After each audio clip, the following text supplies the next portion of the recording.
Здравствуйте, меня зовут Анастасия. Я живу в Турции, в городе Измире. Прошу прощения подписчиков, что я не выложила вовремя свое видео по расписанию, как положено. У меня совершенно не было настроения, совершенно было отвратительные дни в связи с этими событиями, которые у нас происходят сейчас в мире. Сегодня я хочу немножко рассказать новости Турции. Это, конечно, трагедия, это, конечно, катастрофа. Война – это, наверное, самое страшное, что может случиться в мире. Смотришь новости, родственники звонят с Украины, друзья, как собираются детки в подвалах, особенно, простите, не могу собраться, бедные мамочки с детками, я сама мама двоих детей. Ну, мне даже страшно представить, не дай бог, конечно, такое никому. Меня спрашивают, что в Турции, что друзья, которые проживают за границей, также подписчики задают вопрос: вы за кого? За кого ты? За кого? Что значит за кого? Это две родные земли мне лично. У меня мама белоруска, папа у меня украинец. Сама я выросла и родилась в Средней Азии. Друзья, так и родственники у меня есть как в России, так и у меня в Белоруссии. Я училась 6 лет в университете. Также у меня родственники и друзья на Украине. Сейчас позвала себе свою подругу: Настенка, привет, держись. Но она, бедненькая, не знает, как вылететь оттуда, как выехать. Все везде закрыто, все везде заблокировано.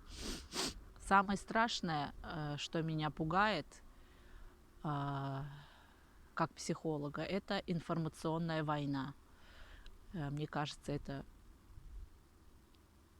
В общем, не буду углубляться, чтобы меня тоже не заблокировали.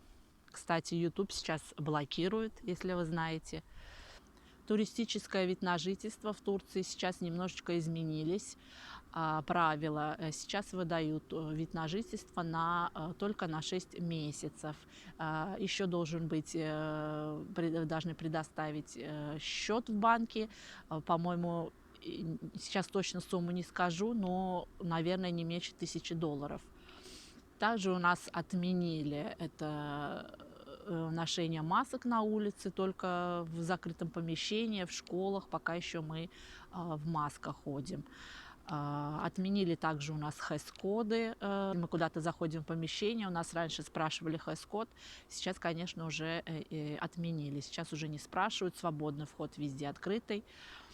Также отменили тесты на корону перед вылетом куда. Также меня все спрашивают, изменилось ли отношение к русским в Турции. Ну, во-первых, что я хочу сказать. Турки в этом плане, я уже 1000 раз, наверное, говорила, они очень миролюбивые люди. Они всегда поддерживают, они всегда готовы всем помочь, накормить, уложить.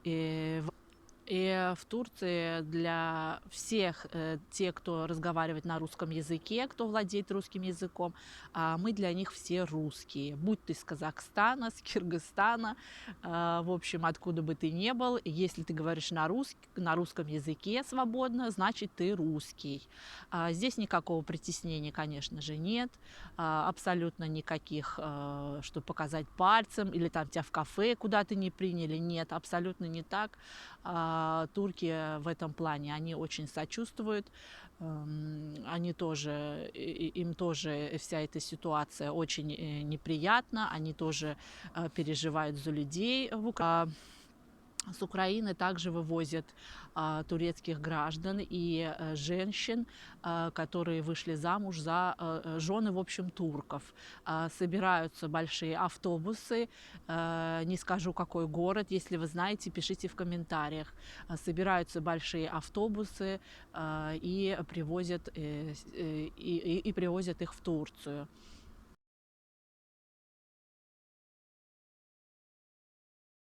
Также с Турции на Украину везутся большие камёны по-турецки, по-русски, господи, забыла. В общем, фуры большие фуры заполняются, точно не скажу, чем не видела. В общем, гуманитарная помощь полная, забитая фурами.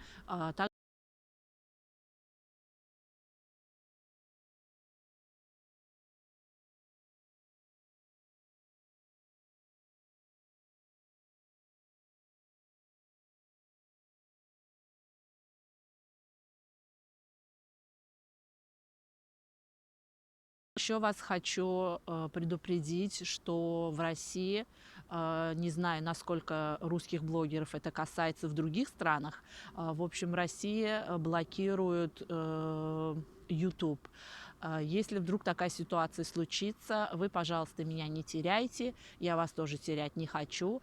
Все мои контакты вы найдете на моем канале, как ВКонтакте у меня есть страничка, так и есть у меня электронная почта. Но, к сожалению, остальных у меня нет Инстаграма, у меня нет остальных соцсетей, у меня нет времени, и муж мне не особо разрешает. Так что пишите, мои дорогие, буду всегда рада вам ответить. Так вот, если блокируется YouTube, а YouTube связан с Google, я вам скажу, что это одно и то же. Возможно, и Google будет тормозить, возможно, и Facebook тоже не будет работать. Вы запаситесь какой-нибудь хорошей программой VPN. Насколько погодка у нас в Измире сейчас пасмурная.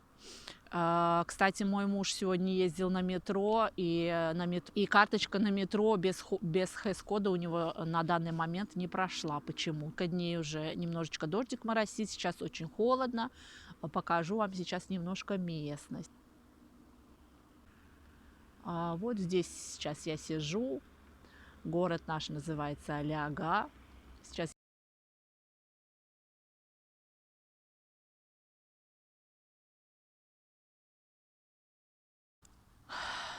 также мне сейчас в последнее время поступают вопросы, как себя успокоить, как сильно не вдаваться в стресс в такой ситуации, как помочь деткам, чтобы они тоже не боялись и не было всяких психологических травм.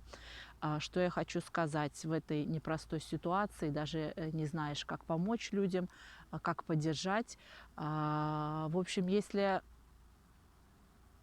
вы хотите успокоить деток, нужно им не врать, им нужно говорить правду. Особенно если детки уже немножечко побольше, после 5 лет, им нужно говорить правду, что да, сейчас небезопасно, да, что сейчас нужно спуститься туда-то, посидеть там-то. Для деток это, конечно, катастрофа, сидеть в подвале в движном состоянии. Детки, они очень активные, они постоянно должны быть в движении.